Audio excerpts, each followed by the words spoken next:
சில விஷயத்தை சொல்லணும். இது மற்றவங்க மாதிரி தேர்தல் வாக்குறுதின்னு சொல்லி ஏமாத்துறது கிடையாது. நம்மளை நம்புற மக்களுக்கு நம்பிக்கை தர்றது. நம்ம ஆட்சிக்கு வந்ததும் இதெல்லாம் செய்ய நடவடிக்கை எடுப்போம்னு சொல்றது. டெல்டா விவசாயிகள் சமீபத்தில் கூட உரத்தட்டுப்பாட்டை சந்திச்சிங்கல்ல. சில பேர் உரத்தை பதுக்கி வச்சு அதிக விலைக்கு விற்றதா நியூஸ்லாம் கூட வந்துச்சு. நம்ம டிவிக்கு ஆட்சி வந்ததும் உரத்தட்டுப்பாடு இல்லாமல் பார்த்துக்குவோம். 5 ஏக்கர் வரை நிலமுள்ள விவசாயிகள் வேளாண் கூட்டுறவு வங்கிகளில் வாங்கிய பயிர் கடன் முழுமையாக ரத்து செய்வதற்கும் 5 ஏக்கருக்கு மேல் உள்ள விவசாயிகள் வேளாண் கூட்டுறவு வங்கிகளில் வாங்கிய பயிர்க்கடன் 50% வரை ரத்து செய்வதற்கான சாத்திய கூறுகளை ஆராய்ந்து உறுதியாக நடவடிக்கை எடுப்போம். 2 ஏக்கர் வரை நிலமுள்ள விவசாயிகள் மற்றும் நிலமற்றவர்கள் குடும்பத்தில் யாரும் மாநில மற்றும் ஒன்றிய அரசு ஊழியராக இல்லாமல் இருக்கும் பட்சத்தில் அவர்களின் குழந்தைகளின் பொறியியல் மற்றும் மருத்துவம் உள்ளிட்ட தொழிற்கல்வி முதல் அனைத்து வகை படிப்புகளுக்குமான முழு செலவையும் அரசே ஏற்கும்.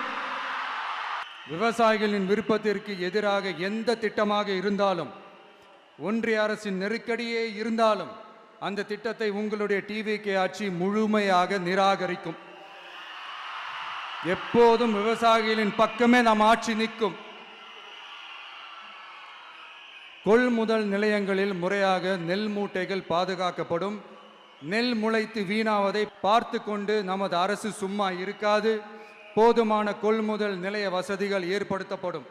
அதே போல கொள்முதல் நிலையங்களில் கொள்முதல் செய்வதற்கோ மூட்டை ஏற்றி இறக்கவோ 1 பைசா கமிஷன் வாங்காமல் பார்த்து கொள்ளப்படும்.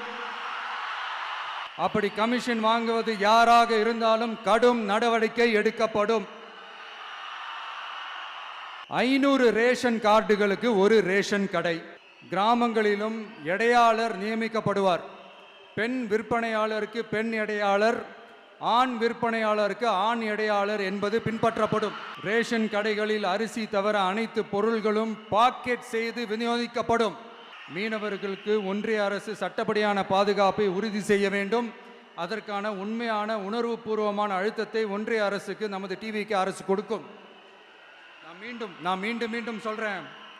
கல்வி, மருத்துவம், ரேஷன், குடிநீர், சாலை வசதி, பஸ் வசதி, இது மாதிரி அடிப்படை விஷயங்களுக்காகத்தான் நம் அரசு முதல்ல முக்கியத்துவம் கொடுக்கும்.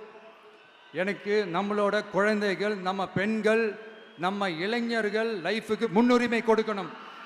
அரசு வேலை வாய்ப்புகள் மட்டும் இல்லாம தனியார் வேலை வாய்ப்புகளுக்கான வழியையும் உத்தரவாதத்தையும் உருவாக்கணும்.